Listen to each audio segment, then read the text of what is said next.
It is November of 1815, and around 150 settlers, led by a newly appointed governor, Robert Semple, arrive at the burned remains of Fort Douglas and begin to rebuild the Red River Colony. Upon hearing this, the Northwest Company's partners met while wintering at Fort William to discuss plans to destroy the colony a second time. However, things would not go according to their plans. In March of 1816, Governor Semple toured the Hudson's Bay Company post in the region, leaving a man named Colin Robertson in charge. In his absence, Robertson heard rumors that the NWC was building a force at nearby Fort Gibraltar, capturing and dismantling the fort to reinforce Fort Douglas's walls and burning what was left.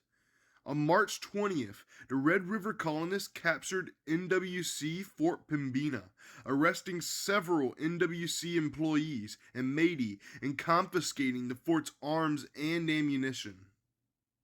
Upon his return, Governor Semple ordered the construction of the iron schooner Cuthulin to deny NWC access to Lake Winnipeg, putting it under the command of a Lieutenant Holt. He also ordered the construction of a battery on the Red River shore to prevent the NWC passing.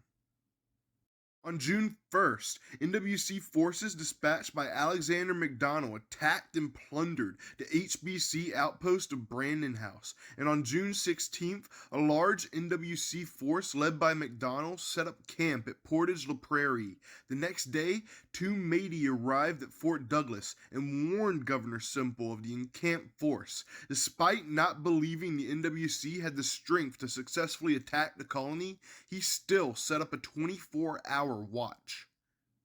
The NWC's Cuthbert Grant departed Portage la Prairie with a party of Canadians and about 50 matey on horseback, bringing a shipment of pemmican to Bas de la Rivière via the NWC land route called the Passage that went around the HBC's blockades but also ran near Fort Douglas, while part of the NWC force remained behind to rendezvous with another NWC force from Fort William. About 50 went ahead.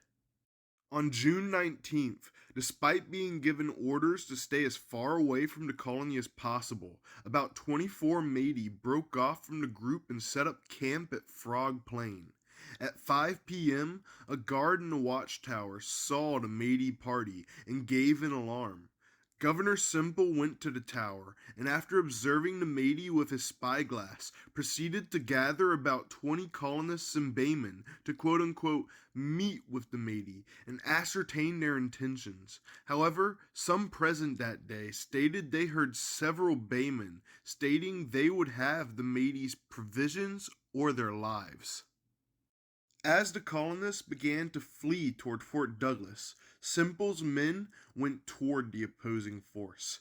While Semple's force approached the matey, he observed reinforcements arriving at the camp and dispatched a man named John Bourke to gather reinforcements and artillery, but Bourke was delayed. About a half a mile from Fort Douglas, one Lieutenant Holt's gun fired, alerting the matey and Nor'wester force, numbering around 50. When in gunshot range, the matey formed a semicircle around the outnumbered colonists.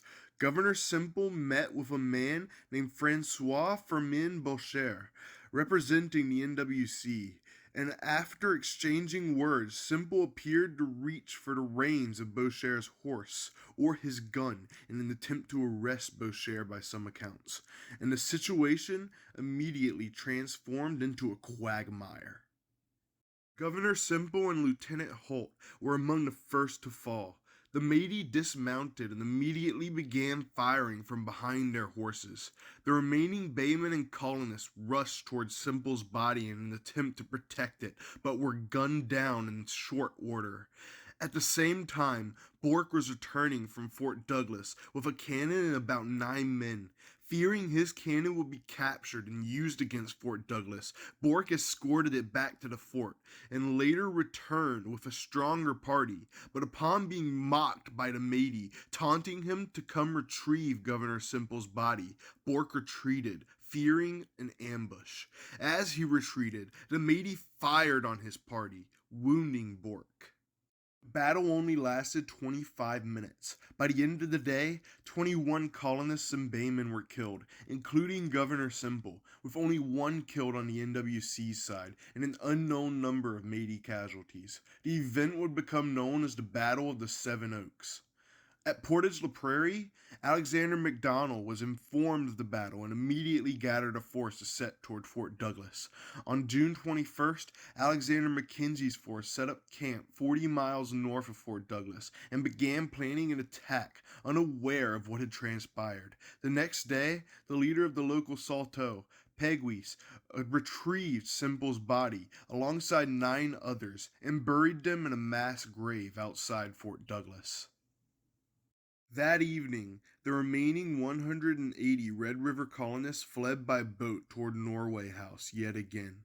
However, they passed Mackenzie's camp, who forced them ashore, arresting several men, then allowed the rest to leave.